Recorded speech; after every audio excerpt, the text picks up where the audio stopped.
조선의 흑전 일본의 쿠로다 사에사. 한국미술과 흑전청의.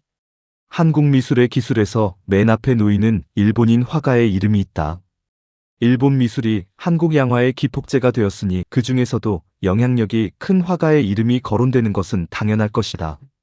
한국 양화에서 일본 미술이 없었더라면 은 역사의 흐름에서 보아 그다지 의미 있는 질문은 아니다. 1910년 고이동의 도의를 기점으로 한국 양화의 막이 오른다라 했다.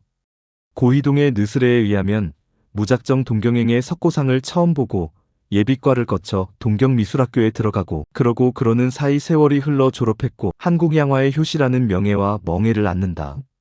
노변 잡담이 미술론인양 회자되던 지난 반세기에 김관호, 김찬영, 나혜석의 이름이 도배를 할 무렵 이종우에 남기고 싶은 이야기에 낙양의 직가를 올린 일본인 화가 이름에 구로다 기요테루 즉 쿠로다 세이키가 있었다.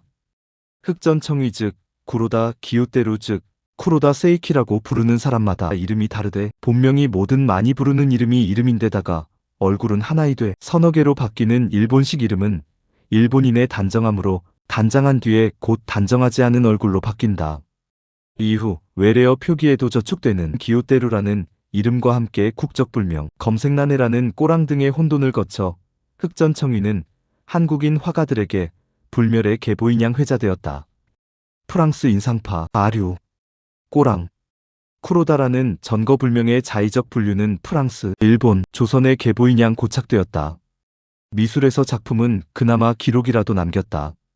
때로는 에피소드나 슈퍼스타 만들기라는 화랑의 꼼수에 장안이 떠들썩하기도 했다. 비평과 이론과 미술사라고는 없는 조선, 한국에서 민족적 의식을 내세워 좋은 조선인과 나쁜 총독부라는 원초적 편가르기만 난무했다. 이경성은 한국의 근대 미술에서 당시 백마회 즉 하쿠바카이는 자연주의, 그것도 인상주의의 아류였으므로 고이동이 처음 받아들인 것도 그러한 인상파의 아류였다고 썼다. 자연주의 즉 인상주의 즉 인상파 아류는 논리상 대등 개념이라 할 수는 없었다. 1896년 명치 29년 6월 백마회는 흑전청의 구미계일랑 등도무의 삼본방치 소림만호 등에 의해서 결성된다. 일본화한 고전적 아카데미즘을 중시하던 흐름이라고 할 수 있었다.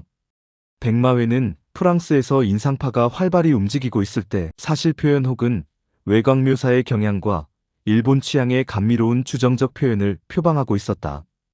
유럽의 자연주의나 프랑스 인상주의 혹은 인상파와는 다른 계열이므로 그 아류라 규정할 수 있는 흐름은 아니었다. 조선 한국에서 미술사의 이름으로 재료의 도입과 기법의 연수에 영향을 미친 일본인 화가는 극소수에 불과했다. 그나마도 1930년대부터는 일본의 양화나 양화가 혹은 미술운동은 그저 이름 정도라도 거론이 된다면 유행이랄 정도를 묻혀 있었다. 비평이라는 이름의 글에서 논리를 찾기 또한 쉽지 않았다. 이경성은 근대미술가논고에서 이종우의 인형이 있는 정물은 물체와 물체가 조성하고 있는 함수관계, 즉 치밀한 공간 계산과 백색과 녹색에 대비해서 오는 신선한 정감이 인상적이다 라고 썼다. 이어 이 글은 이종우의 작품 가치는 한국적인 미에 서려 있다. 강하지도 약하지도 않은 중용의 미로서 적합의 아름다움이다 라고 자가 반박하고 있다.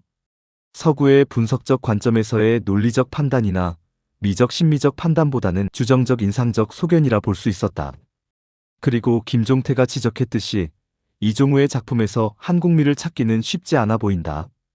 오히려 이국 취향이라 할 만큼 한국적 감수성보다는 슈아에프의 분위기나 색감과 터치가 돋보이기 때문일 것이다. 1927년 이종우의 인형 있는 정물과 모부인상이 살롱 도톤에서 입선한다.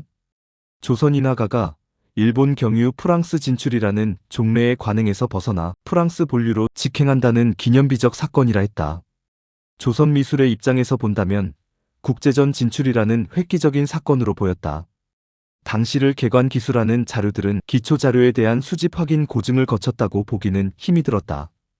신문 등 기사를 통해 확인할 수 있는 객관적 자료 역시 그 출처나 관련 정보를 그대로 인용하기가 깨름직한 이를테면 오염된 자료야 태반이었다. 이경성은 한국의 근대미술에서 만 3년 슈하이에프 연구소에서 유화를 전공하여 1927년 살롱도 톤느전에 입선하게 되었는데 이것은 소위 일본적 유화의 기반을 벗어나 순전히 프랑스 인상파의 아류의 사실적 묘법에 충실한 작품이었디라고 썼다. 오광수는 이종우가 백계 러시아인 슈아이에프의 전통적 고전주의 기법을 배워 작품을 제작했다고 했다. 이종우의 중앙일보 양화촉이라는 글에는 게르망인가 무슈게랭인가 하는 자유로운 제작 태도의 연구소에서 속눈썹까지 꼼꼼히 그리는 백계 러시아인 슈아이에프의 연구소로 옮겼다고 했다. 이종우가 살롱도 톤 수상작에서 슈아이에프의 영향으로 속눈썹까지 꼼꼼히 그리는 정밀묘법과 콘테 스케치를 연상시키는 담백한 화면 구성 및 이국적인 인물을 보여주었다면 파리 인상파나 인상파 아류 등 미술사조와는 다른 경향과 활동일 수밖에 없었다.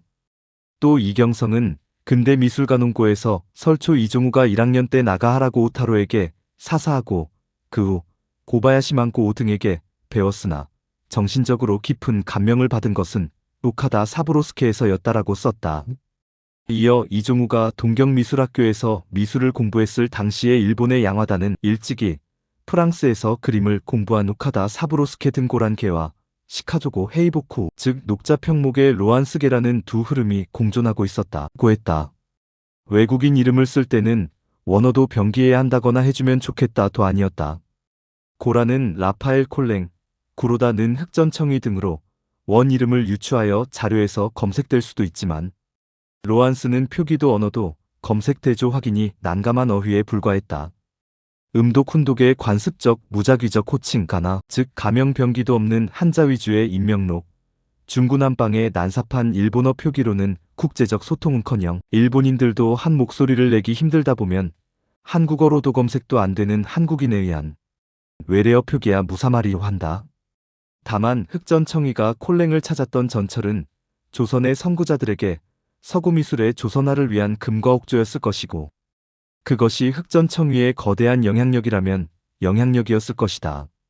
그렇게 이종우는 슈아에프 연구소의 문을 두드렸을 것이고 나혜석은 비시에르를 찾았을 것이다.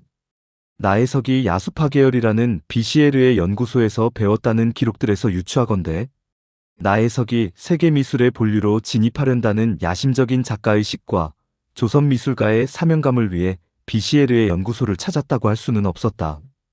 인터넷 도판으로 본 비시에르의 작품은 일견, 호황미로의 유기적 상징구조의 단순 나열 혹은 온건하고 정적인 상징성과 석도, 즉 쉬타오의 수묵화를 연상케 하는 명상적인 필획의 작품이 많은 비중을 차지한다.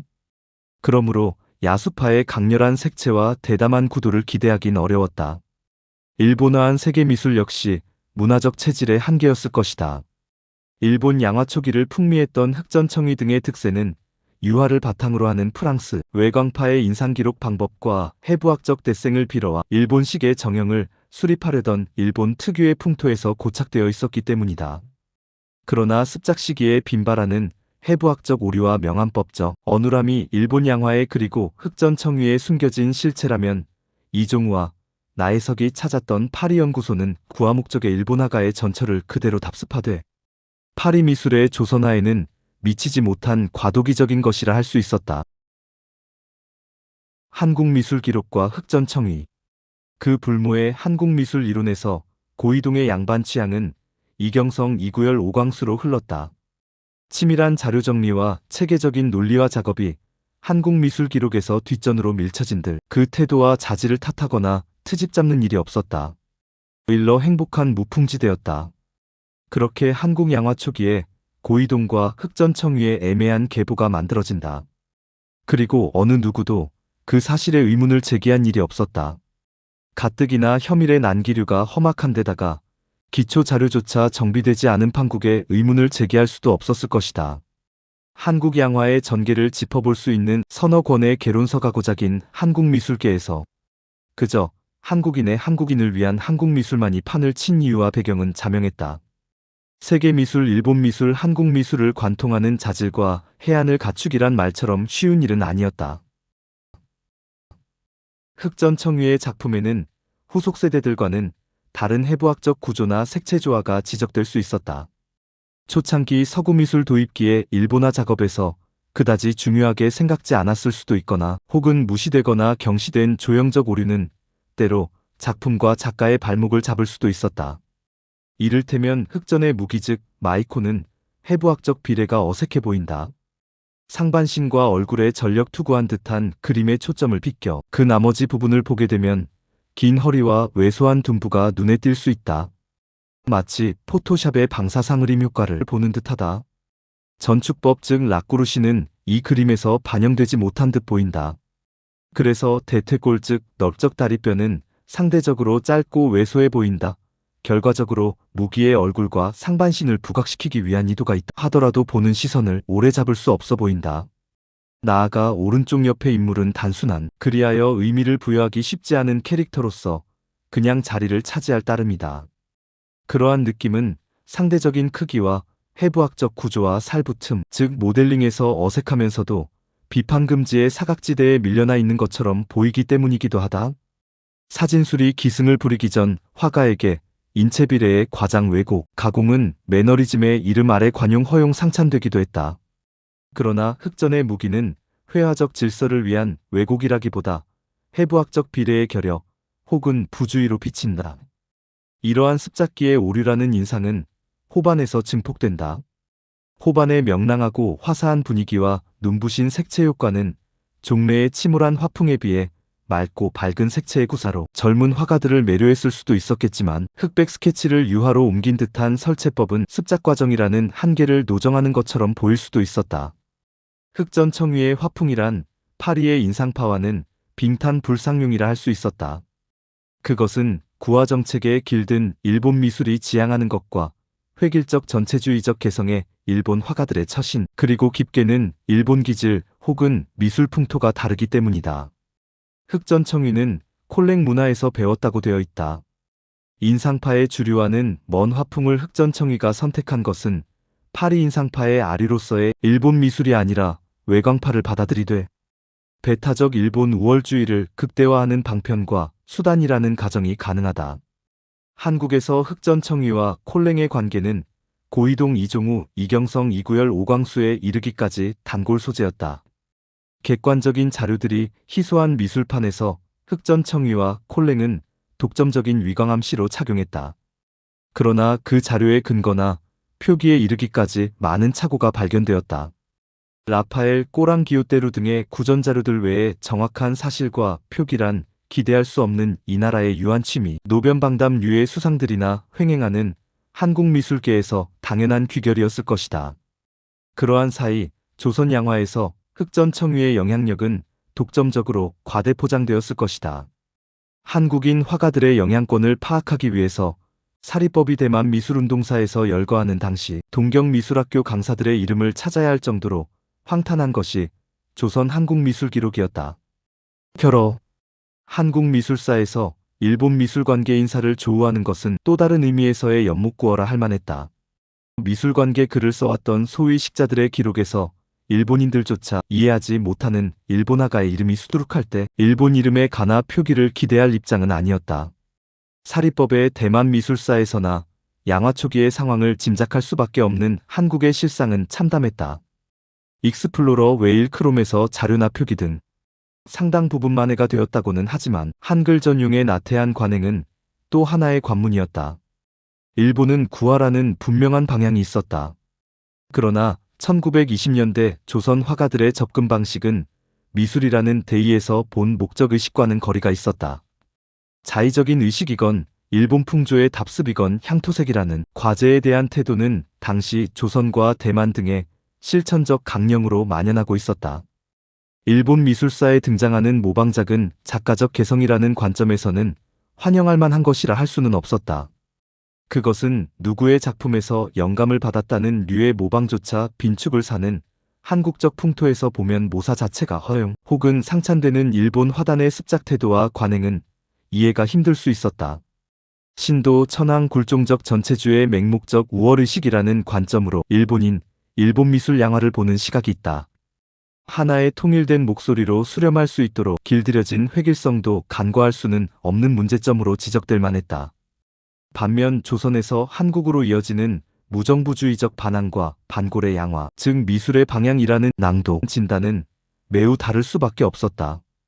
예술가 개인으로도 세계를 제패할 수 있다는 보나파르티즘으로 무장한 야생마 같은 거친 행보 또한 상찬만 할 수는 없었다.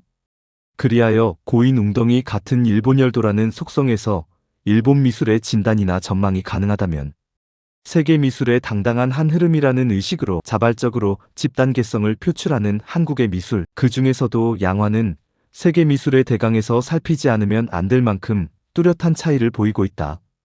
문화예술은 사회적 공감대에 의해서 축성된다. 미술이 있어 미술사가 기술된다. 작품이 있어 작품론이 작가론이 그리고 인간론이 씌어진다. 거기에 경중이 없다. 때로는 위대한 예술이 있어 위대한 예술론이 있거나 위대한 예술론이 있어 위대한 예술이 태어난다. 그러나 한국미술이라는 것을 추스릴 수 없다 보면 한국미술이론과 한국미술의 행복한 친화는 기대하기가 어려웠다. 그나마 미술과 평화적 공존이 기대될 수도 있었던 미술이론은 강단비평과 훈도비평으로 멍들고 시대와 사상에 휩쓸려 온전한 방향을 가질 수가 없었다. 그렇게 한국 양화백년은 자리매김이 된다. 그러나 흩어진 구슬 같은 미술가들을 꿰을 튼실한 목소리의 이론이 뒷받침이 되지 못한다면 지금까지의 지베리쉬는 바벨탑 앞의 방언처럼 분열의 불협화음에 불과할 수 있을 것이다. 조선의 흑전 일본의 쿠로다 사의 사 끝.